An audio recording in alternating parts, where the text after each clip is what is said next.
Sir ఇప్పుడు మనము వీటన్నిటిని నానబెట్టాలి 4 గంటల కంటే ఎక్కువ అంటారు. అసలు ఎందుకు సార్, ఎందుకు నానబెట్టాలి? ఆ పీచు పదార్థం అంశం ఎక్కువ ఉంది కాబట్టి ధాన్యంలో 8 నుంచి 12.5% వరకు ఉంది మన సిరిధాన్యాల్లో.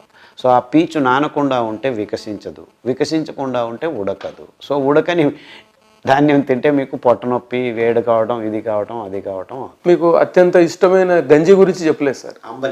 అంబలి గంజి. అంబలి ఎందుకు ఇష్టం అంటే, నాకు ఈ అనారోగ్యంతో ఇంకా రేపు మర్నాడు చనిపోతారు అనుకున్న వాళ్ళకి ఆ మైక్రోబయోమ్ను క్రియేట్ చేయటం అనేది అతి ముఖ్యం. ఎందుకంటే ప్రస్తుతం మానవుడు ఈ యాంటీబయాటిక్స్, ఈ కెమికల్స్, జెల్లుసిలు, పెంటాసిడ్ ఇవన్నీ తిని మొత్తం పొట్టను పూర్తిగా నాశనం చేసుకున్నారు. సో దాన్ని వెంటనే పునరుజ్జీవనం చేయాలంటే ఈ డిఫరెంట్ కైండ్స్ ఆఫ్ అంబలి, అంటే కొర్రల అంబలి, అరికల అంబలి, సామెల అంబలి, ఇవన్నీ వైవిధ్యమైన సూక్ష్మజీవుల్ని మన పొట్టలో నింపే ప్రయత్నం చేస్తాయన్నమాట. అందుకే రాత్రి నానబెట్టి ఉదయం మట్టి కుండలో సన్న మంటలో వండుకోండి ఒక 20 నిమిషాలు. ఆ నానబడిన పీచు పదార్థం బాగా వికసించి ఉంటుంది, బాగా ఉడుకుతుంది. ఆ ఉడికిన పీచు పదార్థం, పిష్ట పదార్థం రెండు చల్లబడుతూ ఆయా ప్రాంతంలో ఉన్న ఆ సూక్ష్మజీవుల్ని ఆహ్వానిస్తాయి. అంబలి తయారవుతుంది, కొద్దిగా పులుపు వస్తుంది.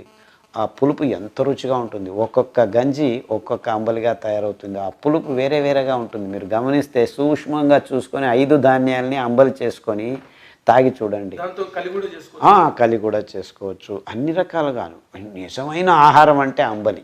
In fact human race is called porridge culture అంటారు. మన దేశమే కాదు, మొత్తం ప్రపంచంలో ఏ మూలకు వెళ్ళినా ఇలాంటి ఆహార పద్ధతులే ఉండేవి. ఇవన్నీ నాశనం అయిపోయాయి.